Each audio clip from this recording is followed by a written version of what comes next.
What's up, everybody? Welcome into DodgerHeads, presented by DodgerBlue.com. My name is Jeff Spiegel, joined today by Daniel Starkand, Ron Gutterman. We're here in the Blue Wire studios here in Las Vegas, in the Wynn Hotel, and we're talking postseason roster. And today, we are talking the pitching side of things. Lots to debate, lots of positions up for grabs. So let's dive right in, guys. The Dodgers are going to carry 13 pitchers, is what Andrew Friedman has told us. I would say there's a handful of spots locked up. On the starting pitching side, Urias, Kershaw, Anderson, Gonsolin. The health seems to be checking out on Gonsolin, so I think those are the four starters we're looking at. I've got five relievers who are absolute locks: Phillips, Martin, Canely, Vesia, and Almonte. Daniel, before we go any further, I just named 9 guys. Any of those that you disagree with as being a lock?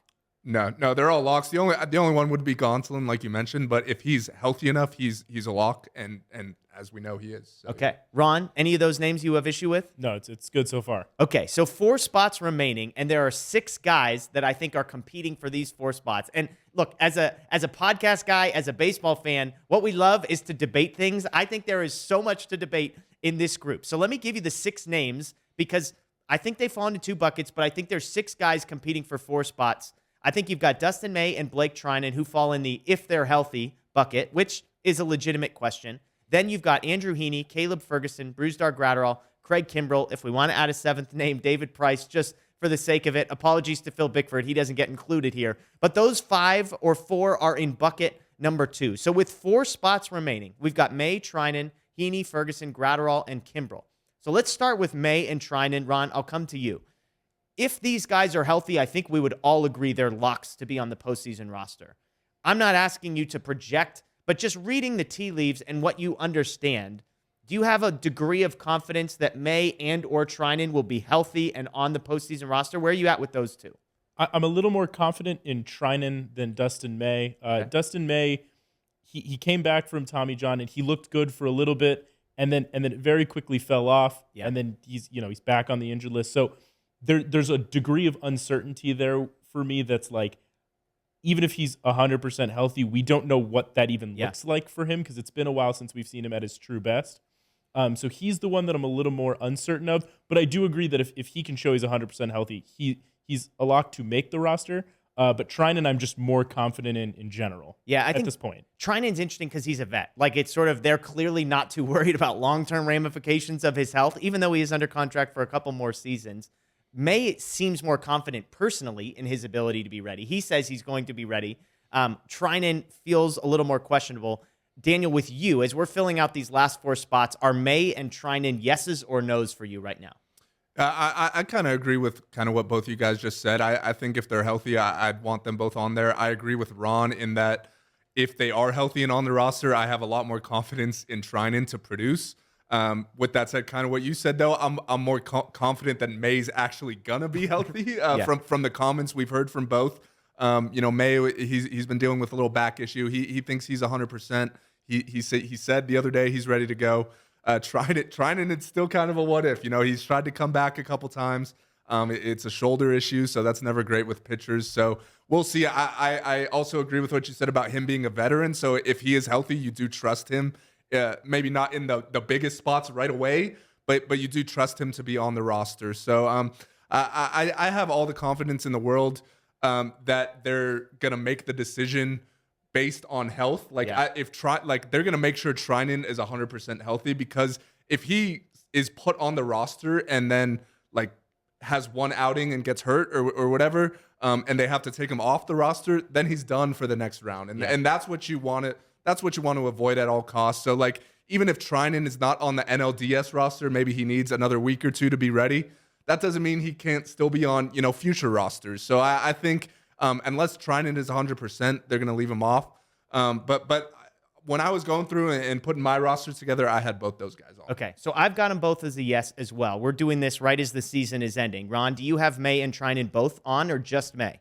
I have both on at this point. Okay. But you never know with these things, with these injuries. Totally. Okay, so that means now we've got 2 spots left for 4 people. And again, you know what? I'm going to say 5 in honor of David Price, who's been much better than the guy that Daniel and I were here a handful of months ago, and I think I was advocating for him to be DFA'd. So I owe him something, so I'm going to give him that. So Heaney, Ferguson, Graterol, Kimbrel. Let me throw out arguments kind of for and against all of these guys, and then Daniel, you can tell me which of the two are most compelling to you. So let's start with Andrew Heaney.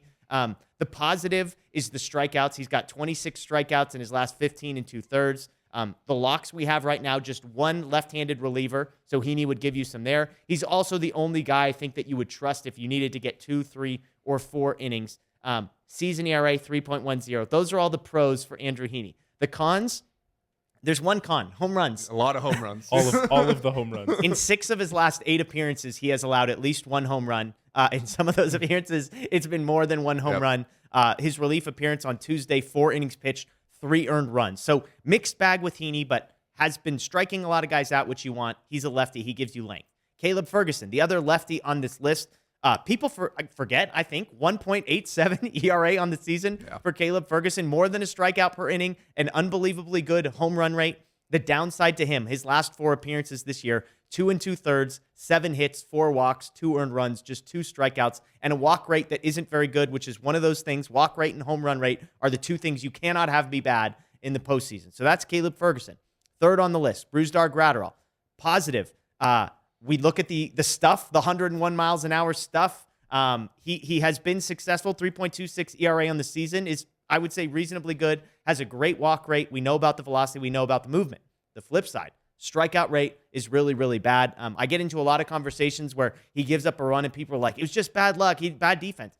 When you let the ball get put in play 4 or 5 times against you in 1 inning, crap is going to happen. That happens to Graterol because he doesn't strike anybody out.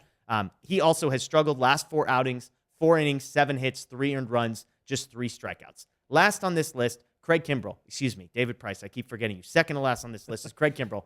3.81 on the season, good strikeout rate, bad walk rate. But since being removed from the closer's role, watch out, 4 2/3, 1 hit allowed, no earned runs, 5 walks, 4 strikeouts there. So again, 1 hit, 5 walks in 4 2/3, not great. Last, David Price, lefty. If you want another lefty in here, 2 appearances since coming back off the injured list, just 1 hit, 1 walk, no strikeouts, no earned run. He's got a 2.45 ERA on the season. So Daniel, I'll come to you. I just named 5 names. You only get 2 spots if May and Treinen are both healthy. We both have them on our roster. All 3 of us have both of them on the roster.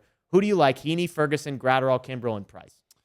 First, I like Graterol. I think the high man when it comes to Graterol. I think that's safe to say. All of I think us. that's safe to say. To me, like when you got a Lamborghini, like you don't want to leave it in the garage. Like he throws 102 miles an hour. That type of velocity plays up in October. We saw it just last October. He was phenomenal. He was missing a lot more bats compared to what we've seen in the regular season. And I definitely get that concern. Like when a guy throws that hard, he should miss more bats. And I still think that's part of his developmental process, and he will get there. But to me, I like the stuff. I think he's shown sometimes he could go multiple innings as well, or 4 or 5 outs or whatever. So I like Graterol. And then for the second spot, I like Heaney. And it's kind of something you mentioned, like the multiple innings. I think that's very valuable in a postseason series where chances are in a 5-game series or in a 7-game series, one of those games, at least one of those games, is going to be lopsided in either direction. And when that's the case, you don't want to necessarily waste your best guys. So like if the Dodgers are up 8 runs or if they're down 8 runs, hopefully not, they could just give the ball to Andrew Heaney in the 6th inning and he could take it all the way through to the end or something like that. So I think there's value in that. So those are the 2 guys I would go with. I think if Treinen's not healthy, I think that's the biggest question mark. Then that's when I would go to Craig Kimbrel. But okay. I'd like to avoid that at all costs. So yeah, that's who I'd go with. So you've got Graterol 1, Heaney 2, Kimbrel 3, Ferguson 4 on this list. Yeah. Okay, Ron? Price 5. Price 5. Excuse me. Gosh, apologies to the Price family. Okay, so I agree with Andrew Heaney. I put him at number 1. Yeah. Not only for everything Daniel said, but also Tony Gonsolin is not stretched out to be a full starter quite yet. So especially in the NLDS, I don't see a world in which he can get through more than 4 innings realistically. That's even pushing it. And yeah, it's probably closer to 3 innings. Yeah. So having Heaney as sort of like his piggyback is going to be really, really helpful in the DS and even could go into the CS if it gets that far. Yeah. But you need a guy who can piggyback Gonsolin and get you a few innings. So if Gonsolin gets you 3 solid innings and then you can go to Heaney, he might give up a home run or 2. Yeah. But it's going to be over a 3 or 4 inning span, and you don't have to go essentially to a full bullpen game in the middle of the NLDS. I think that's kind of the big reason why I have him at the top of my list. Second, I am going with Craig Kimbrel. Yes, let's do it. I am going with Craig Kimbrel. Brusdar Graterol is great, and I like the Lamborghini in the garage thing. It's fantastic, and never heard that one before. But you throw 102 miles an hour, 101 miles an hour, you have to be a strikeout guy. Like, you simply cannot be a pitch to contact guy at 100 miles an hour, because too many of those contacts are going to be up, and that's home runs. Like that's where you put yourself in a really dangerous situation when you throw 100 but can't strike anybody out. And in the playoffs, it sounds so simple and dumb, but you have to be able to strike people out. Yeah. Craig Kimbrel, we know the walk issues. They are really prevalent, and walks are a terrible thing in the playoffs. I trust that he's a veteran. He's been through the ringer a ton of times. I think when the lights are brightest, he will be able to figure out and get him out of the closer role. Obviously, never throw him in as the closer ever. But I think in a more low leverage playoff spot, he'll be able to shine and limit those walks to the best of his ability. Again, similar to when discussing position players on the Dodgers roster, we're picking from like a mixed bag of options here. I just think Kimbrel is the one that, like, if he goes out there, I'm going to feel the safest, even though the statistics might tell me way the opposite. Oh, my goodness.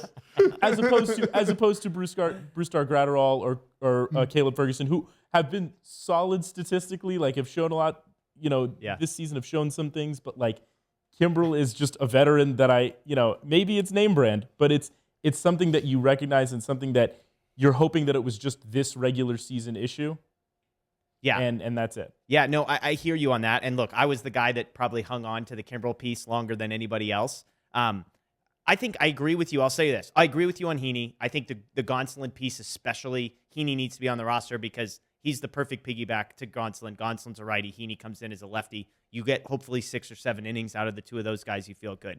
So the last spot here, let's first put into context. We're talking about the 9th reliever on the list, right? Like, we're not talking about a guy who's going to see any high leverage unless everything has gone terribly wrong earlier in the season. So whether it's Graterol or whether it's Kimbrel or Ferguson or whoever or Price, just keep that in mind. I really want to go Caleb Ferguson here. I look at the 1.87 ERA, the high strikeout rate, the great home run rate. I like it. I just can't get past 4 appearances. He's allowed 11 base runners in his last 4 appearances and only gotten 8 outs. That it's just at the wrong time. Maybe you're going to say, hey, small sample size, the guy puts up a sub 1.9 ERA for a full season, and you're going to penalize him for like 2 2/3 bad innings. I want to lean Ferguson. I struggle to. Graterol, I've said it, putting the ball in play terrifies me, even if it is a lot of ground balls from Graterol, even if the stuff is good. I think that's maybe more of a conversation than the average person seems to make it out to be. Everyone's like, Graterol, obvious. I think Ferguson, Graterol is a tough one. And then Kimbrel is just the total wild card. Like, I could see a scenario where Dave Roberts and Andrew Friedman, just like they did with Joey Gallo, are like, well, Craig Kimbrel's obviously going to be on the roster. Like, I could see that. I'm not saying it's likely. They have no loyalty to him. They didn't trade for him a month and a half ago. So I think there's a difference in situation. But between Ferguson, Graterol, and Kimbrel, I actually think that's a really interesting, really complicated decision.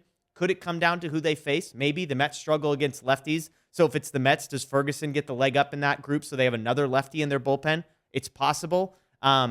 If I had to guess, I think it would be Graterol. If it were me, I think I would lean Ferguson, though, as interesting as it sounds. And so we'll see what the Dodgers end up doing. Let us know what you guys think in the comments below. 6 guys for 4 spots. Apologies to David Price, who doesn't make any of our rosters. But a mixed bag there. One of us has Kimbrel, one of us has Graterol, one of us has Ferguson in the last spot. Let us know what you all think below. And obviously, the asterisk here is, are Dustin May and Blake Treinen healthy? Because if not, then 2 or maybe even all 3 of these guys are going to make it in. Hey, we appreciate you joining us here at Dodger Heads, presented by DodgerBlue.com, live from the Blue Wire Studios in Las Vegas.